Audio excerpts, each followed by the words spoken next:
Welcome to Podcast 148. Do you know what you are dealing with when you rally folks together on your project or team? Let's find out together. Stay with us. This is the Elevate Construction Podcast, delivering remarkable content for workers, leaders, and companies in construction wanting to take their next step. Get ready to step out of your comfort zone with Jason Schroeder as he encourages you to do better, live a remarkable life, and expect more. Let's go. Welcome, everyone. I hope you are having a wonderful day. Last night, I was just not feeling well, so I'm being a victim here and giving you excuses. So we didn't get the podcast published on time, and now we're going to roll it out. I think it'll be 10 o'clock by the time you guys see it this morning. So I apologize. That'll probably only happen, once over the next year.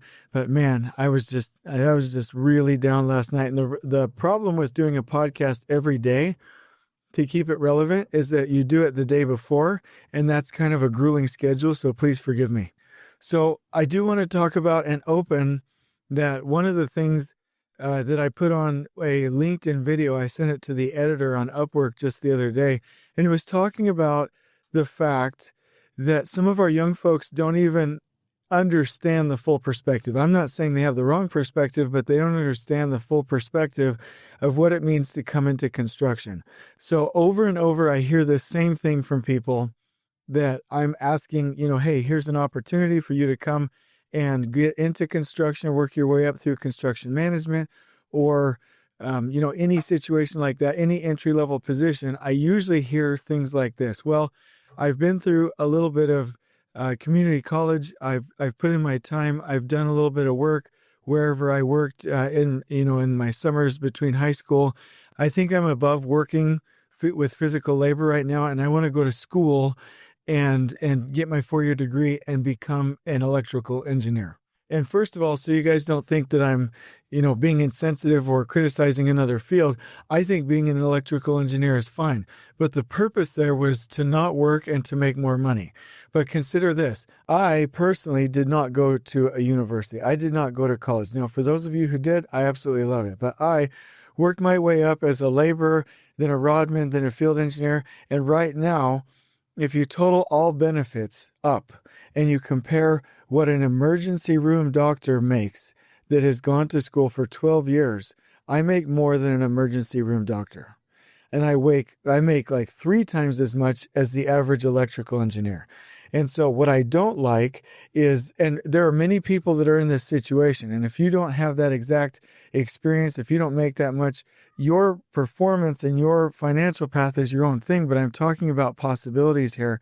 You can come into construction management, start out as a laborer, come from the craft, come from the foreman level position, and you can go be successful and not go to school. I'm not saying, I'm not telling you to not to, but if you work your way up and you work really hard and you get into the rodman field engineering ranks and you really, really drive and you grind and you learn and you push, then you can go to superintendent, or then you can go to project engineer. Then you can go to assistant project manager, assistant super, and then on and up. And yes, there are a lot of hours, but here's the thing. An electrical engineer will work a lot of hours. Sometimes when they have a design going out, they'll work the whole weekend. I've seen that over and over. In fact, some of my favorite electrical, mechanical engineers in construction, they're pulling 85, they're pulling 95 $1,000 a year, and they've got their job and they're doing it, they're loving it, right? But they got to work a lot. I mean, they probably work more hours than I do. Now, is stress in construction management a little bit more? I don't know. Being a designer is pretty tough. My point is that you can make a lot of money, have a lot of success, be fulfilled, and really have a rewarding career in construction management. And so what I want people to know is it's not a default you have to go to college. It's not a default I have to go into one of the professions. It's not a default I don't want to go work and put my bags on. Go do it. Try it out. Work through the ranks and get it done. You can make it so much farther. So it really seems silly to me when somebody says to me, I'm going to go to school and I'm going to be an electrical engineer. I don't want to do what you're doing. And I'm going to end up making 3 times as much, do it faster, not have the student debt, and only have to work for a certain amount of time. And that work helps me in personal life with my work ethics, my example, and I'll always have a trade to fall back on. So it just seems super silly to me. And the other thing is, statistically, only 25%, and here I want to shock you a little bit with this, only 25% of people that went to school for a specific trade or profession end up in that profession, and half of those are miserable. So just think about that. Keep construction management in mind, and we need to spread this message to everyone. So let me next talk about some of the things I'm excited about. I'm excited about team building. I've found a process, and I'm sure Pat Lencioni and his folks at the table group already knew about this, but it's news to me. There's a way to, instead of just giving people random books to read, which I've done in the past, there's a way for a team to really come together through a facilitated learning pattern. It can be done in 9 weeks. It can be done in 16 weeks. But here's what I found. If you get your team reading the motive for a 2-week period and then do a reflection with some facilitated implementation based on dynamic leadership, meaning that's what the book teaches you, and have that be your first book as a team, and then you start this learning process, it can begin this cycle of amazing facilitated team improvement. And then you usually take a 1 or 2 week break. And then the next book is reading the 5 dysfunctions of a team. You do that for 2 weeks and do a reflection, and that will build your team. Your next book is Death by Meeting. Do a reflection, and that will teach the team how to run remarkable meetings. Then the next book is The Advantage. Do a reflection, and that teaches the team how to scale communication and how to encourage and create total participation amongst their project. And then usually there's a 1 or 2 week break in that facilitation, and then you read The Truth About Employee Engagement and do a reflection, which really encourages and sets up a system of total employee engagement throughout the organization or the team. And then the last book is Getting Naked, this and doing a reflection. Don't Google that on the images setting. It's a book called Getting Naked, and it talks about customer service and how to be outward facing with remarkable customer service.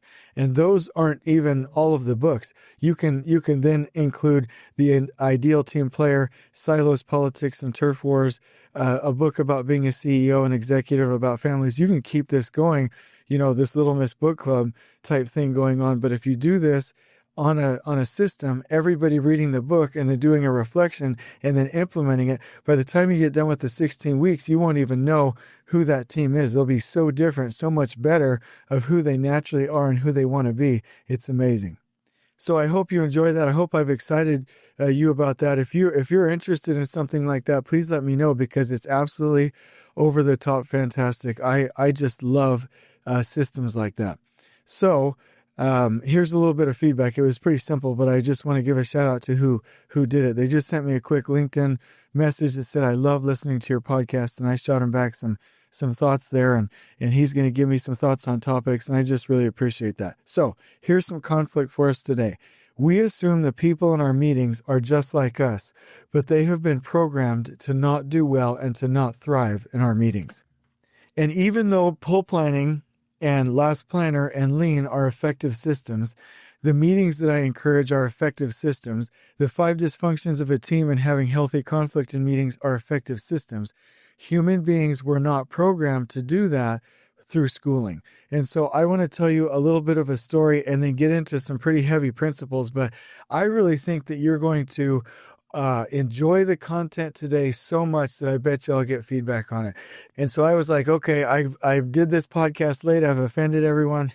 I'm gonna overperform today. And so this is a fantastic topic. Let me tell you a story.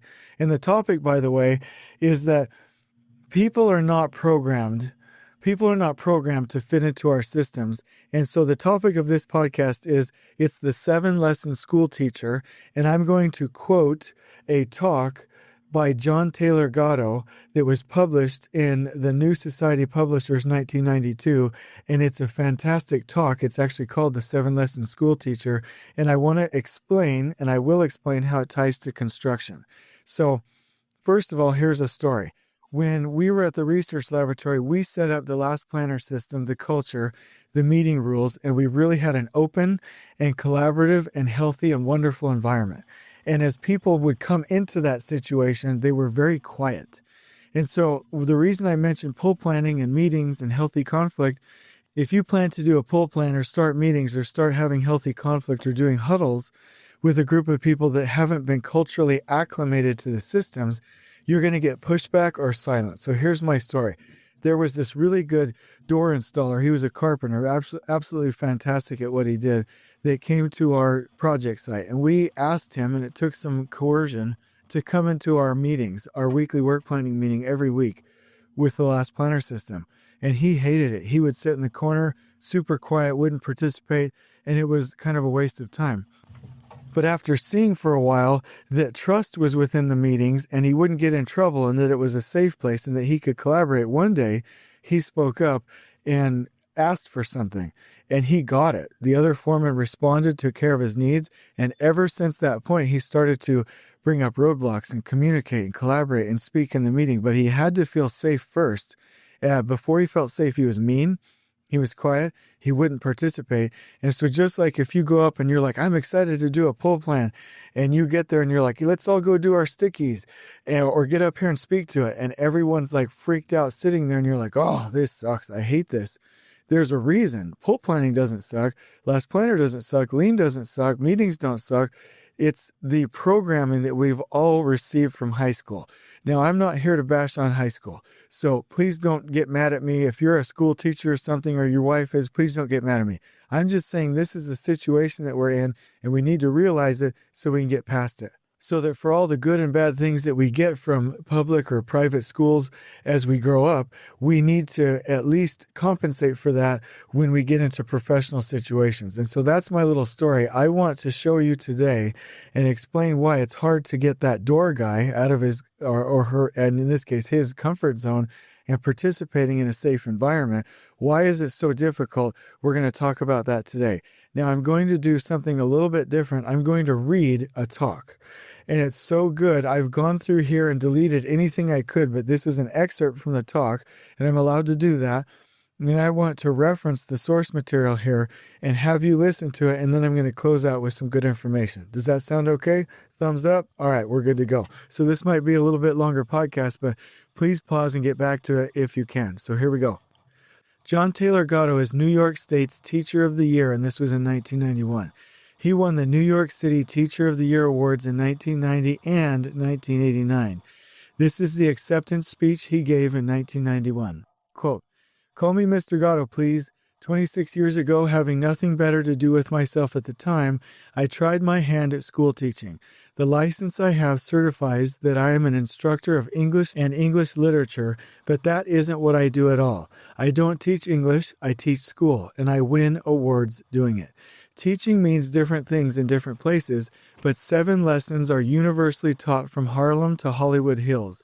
They constitute a national curriculum you pay more for in more ways than you can imagine. So you might as well know what it is. You are at liberty, of course, to regard these lessons any way you like, but believe me when I say I intend no irony in this presentation. These are the things I teach. They are the things you pay me to teach. Make of them what you will. Number 1. Confusion. A lady named Kathy wrote this to me from Indiana the other day. What big ideas are important to little kids? Well, the biggest idea I think they need is that what they are learning isn't idiosyncratic, that there is some system to it all and it's not just raining down on them as they helplessly absorb. That's the task, to understand, to make coherent. Kathy has it wrong. The first lesson I teach is confusion. Everything I teach is out of context. I teach the unrelating of everything. I teach disconnections. I teach too much. The orbiting of planets, the law of large numbers, slavery, adjectives, architectural drawing, dance, gymnasium, choral singing, assemblies, surprise guests, fire drills, computer languages, parents' nights, staff development days, pull-out programs, guidance with strangers you may never see again, standardized tests, age segregation unlike anything seen in the outside world. What do any of these things have to do with each other? Even in the best schools, a close examination of curriculum and its sequences turn up a lack of coherence, full of internal contradictions. Fortunately, the children have no words to define the panic and anger they feel at constant violations of natural order and sequence, fobbled off on them as quality in education. The logic of the school mind is that it is better to leave school with a toolkit of superficial jargon derived from economics, sociology, natural science, and so on, than to leave with one genuine enthusiasm. But quality in education entails learning about something in depth. Confusion is thrust upon kids by too many strange adults, each working alone with only the thinnest relationship with each other, pretending for the most part to an expertise they do not possess. Meaning, not disconnected facts, is what sane human beings seek. An education is a set of codes for processing raw data into meaning. Behind the patchwork quilt of school sequences and the school obsession with facts and theories, the age-old human search lies well concealed. This is harder to see in elementary school, where the hierarchy of school experience seems to make better sense because the good-natured, simple relationship between let's do this and let's do that is just assumed to mean something, and the clientele has not yet consciously discerned how little substance is behind the play and pretense. Think of the great natural sequences, like learning to walk and learning to talk, the progression of light from sunrise to sunset, the ancient procedures of a farmer, a smithy, or a shoemaker, or the preparation of a Thanksgiving feast. All of the parts are in perfect harmony with each other. Each action justifies itself and illuminates the past and future. School sequences aren't like that, not inside a single class and not among the total menu of daily classes. School sequences are crazy. There is no particular reason for any of them, nothing that bears close scrutiny. Few teachers would dare to teach the tools whereby dogmas of a school or a teacher could be criticized, since everything must be accepted. School subjects are learned, if they can be learned, like children learn the catechism or memorize the 39 articles of Anglicanism. I teach the unrelating of everything, an infinite fragmentation of the opposite of cohesion. What I do is more related to television programming than to making a scheme of order. In a world where home is only a ghost because both parents work, or because too many moves, or too many job changes, or too much ambition, or because something else has left everybody too confused to stay in a family relation, I teach you how to accept confusion as your destiny. That's the first lesson I teach. 2. Class position. The second lesson I teach is class position. I teach that students must stay in the class where they belong. I don't know who decides my kids belong there, but that's not my business. The children are numbered so that if they get away, they can be returned to the right class. Over the years, the variety of ways children are numbered by schools has increased dramatically until it is hard to see the human beings plainly under the weight of numbers they carry. Numbering children is a big and very profitable undertaking, though what the strategy is designed to accomplish is elusive. I don't even know why parents would, without a fight, allow it to be done to their kids. In any case, that's not my business.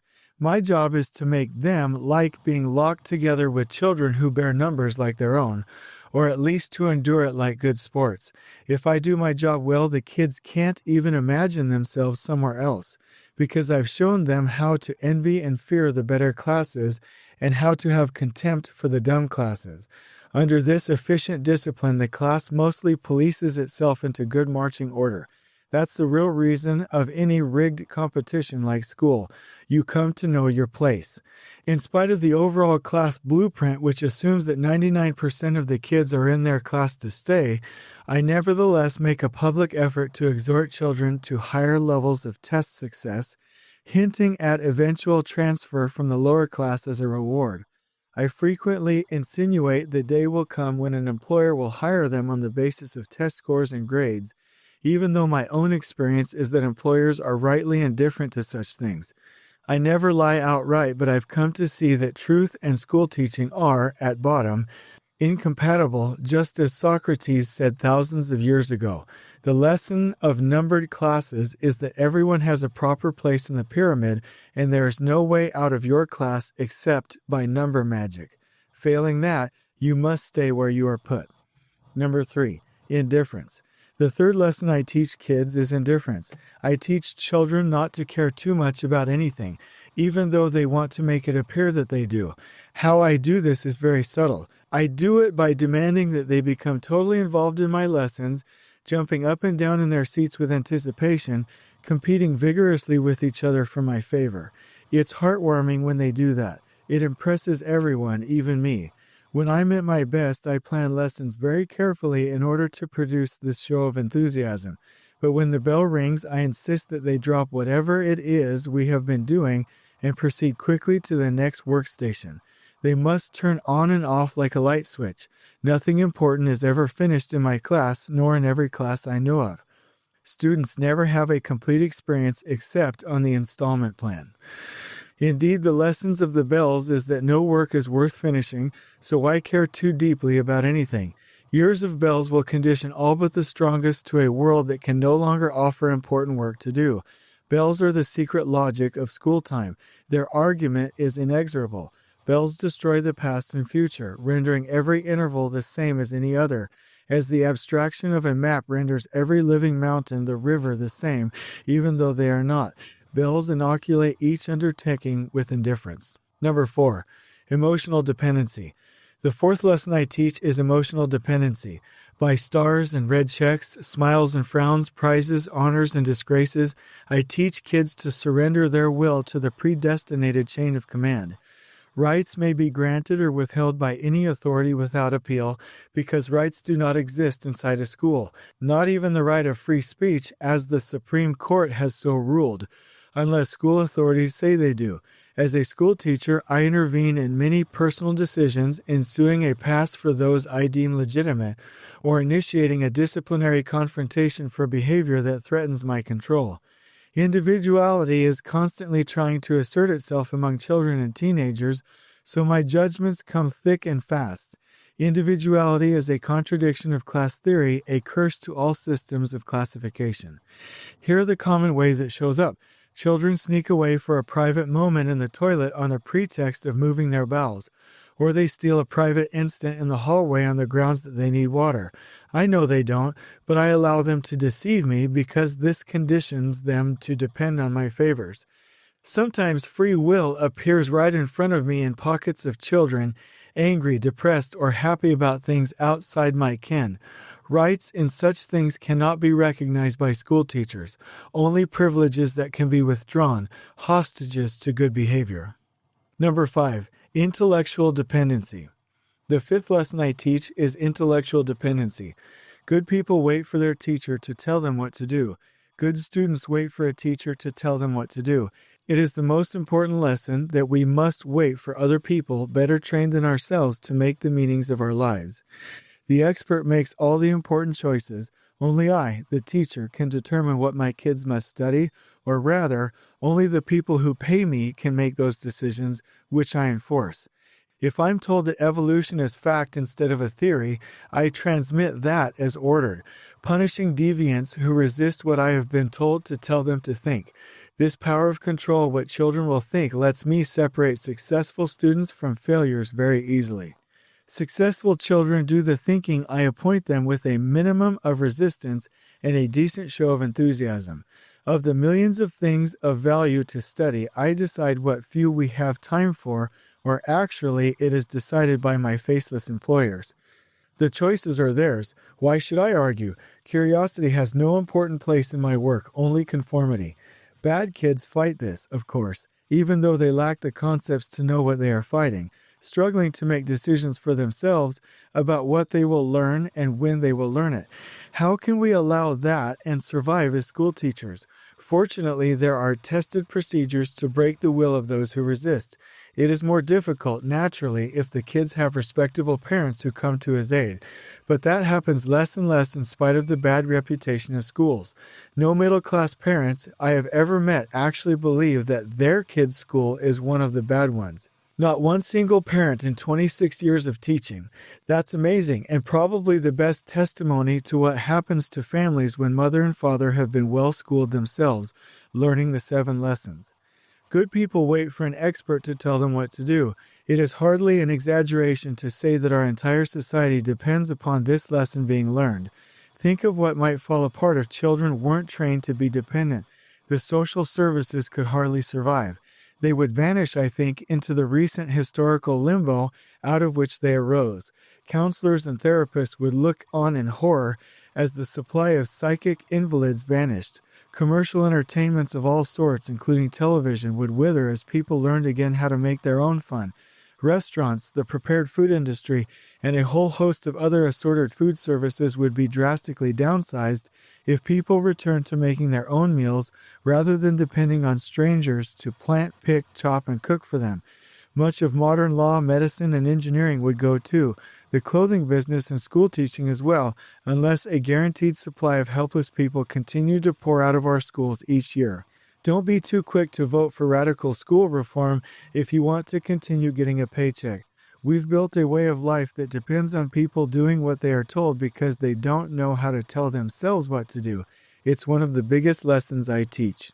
6. Provisional self-esteem. The sixth lesson I teach is provisional self-esteem.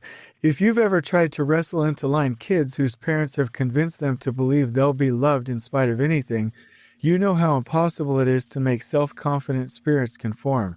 Our world wouldn't survive a flood of confident people very long, so I teach that a kid's self-respect should depend on expert opinion. My kids are constantly evaluated and judged. A monthly report, impressive in its provision, is sent into a student's home to elicit approval or mark exactly, down to a single percentage point, how dissatisfied with the child a parent should be.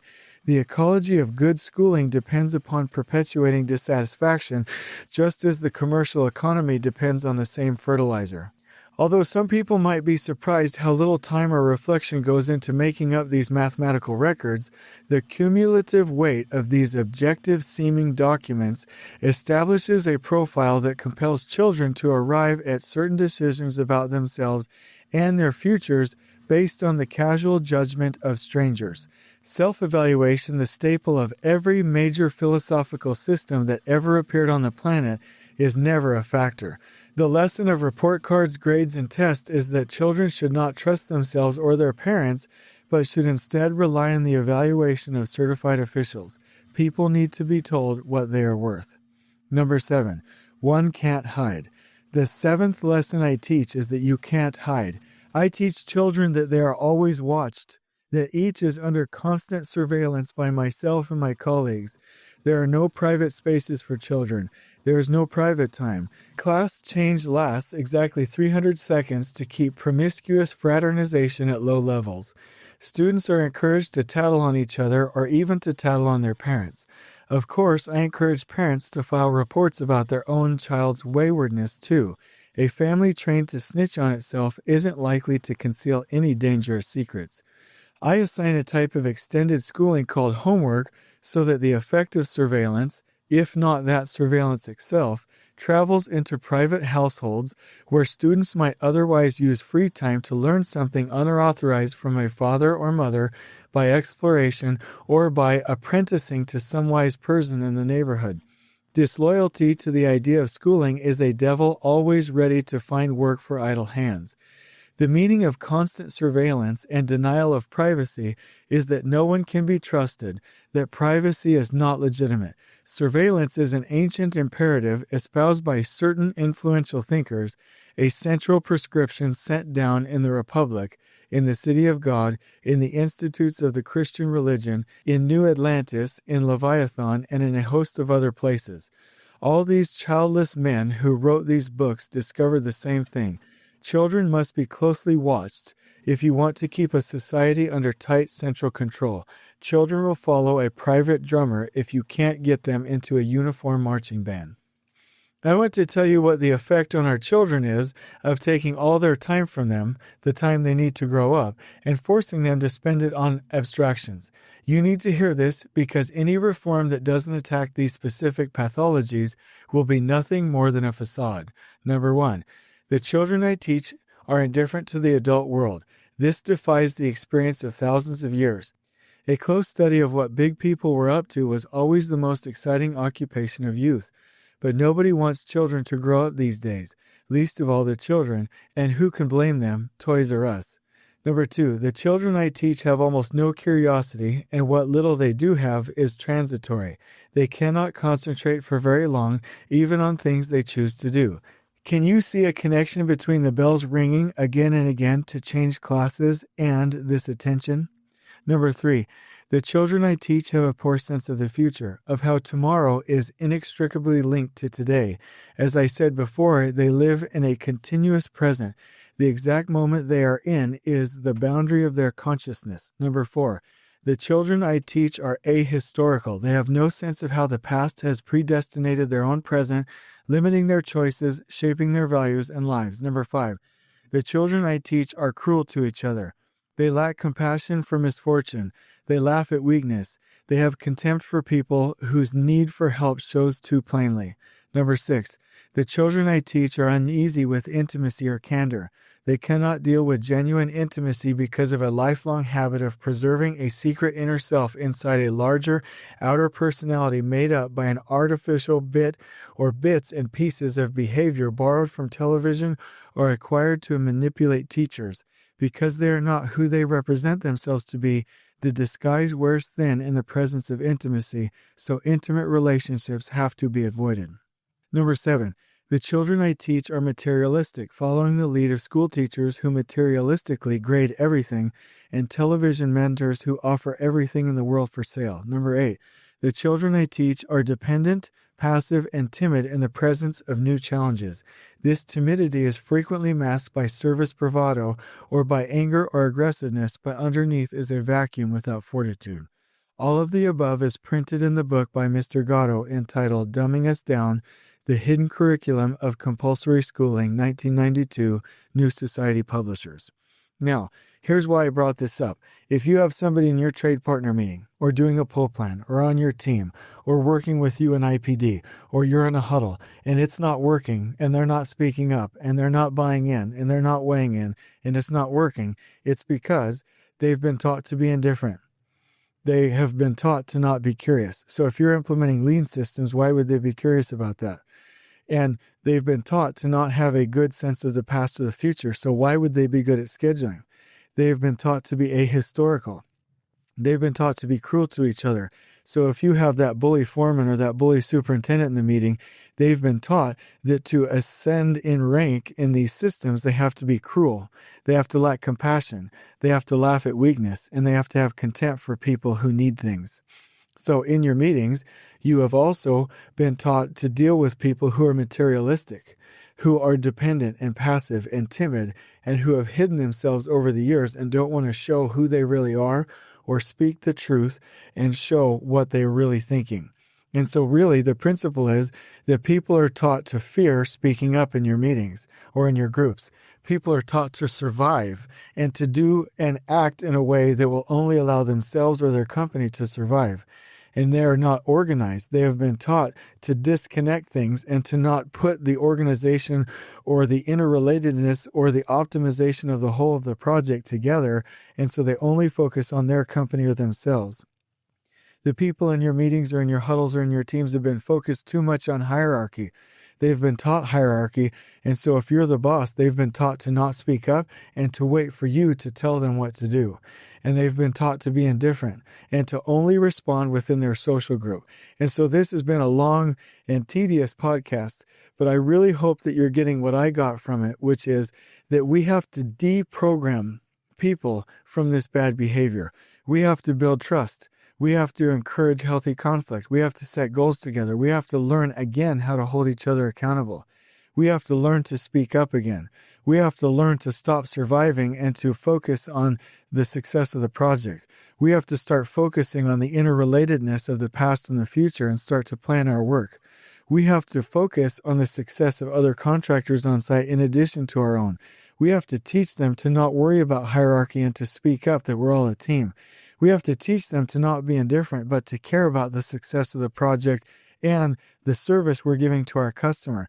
And we have to understand that we have to build a social group with them.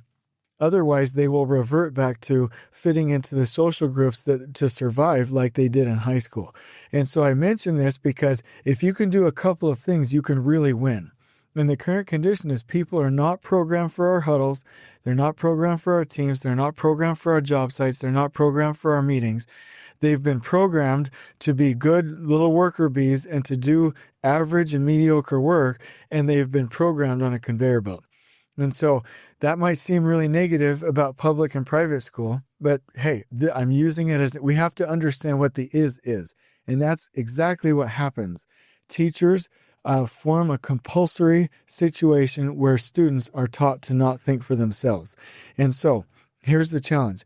We need to get people to be human beings again. And I hope you listen to this podcast a couple of times. I hope you learn the last planner system. I hope you learn integrated behaviors. I hope you read good books about that, but we really need to find a way to encourage open and honest communication. And I would say to understand the different types of learning, whether it be visual, auditory, or kinesthetic. If you have a foreman, and I said this on another podcast, if you have a foreman that's being a jerk in the meeting, not participating, people aren't speaking up, don't get nervous right away. Don't start accusing. Don't get mad. Don't give up on the systems. Realize that you have to get past them. And if you can notice somebody's behavior and realize that they've either been taught confusion or class position or indifference or emotional dependency or intellectual dependency or provisional self-esteem, or the fact that they can't hide from society, and you can be a little bit compassionate with them and you can assume their positive intent. Meaning if a foreman's being negative and argumentative and grumpy, his positive intent or her positive intent is to survive.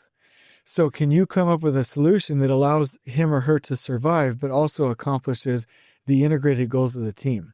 And I think you can do that. And you need to constantly build that culture, build it over and over, and reinforce the habits and beliefs, the microactions and the beliefs, the microactions and the thoughts of the group. And if you do that continuously, you will build a new culture on your project site where people can be safe and speak up and do these wonderful things. So the glimpse for this is that you have a higher understanding of what we're dealing with, and that you can start to be more patient, and that you can start searching for different tools that will help you in your journey to support people. And if you want to increase or create a culture, I would highly recommend 2 Second Lean or all of the Patrick Lencioni books. I just listed them: The Motive, 5 Dysfunctions, Death by Meeting, The Advantage, The Truth About Employee Engagement, Getting Naked. There are many more, right? Or just any way, any learning, any trade school, any in-person or virtual training, anything, any book that you can read that will get you to a point where you can create these cultures. And if you need help, please reach out to me. There are meeting rules, there are meeting systems, there are facilitated learnings, then there's cultural creation tools that you can learn almost on an infinite basis, meaning anything that you need, you can get. So the glimpse of the future is that you have a higher realization of what's going on, and that you do 3 things.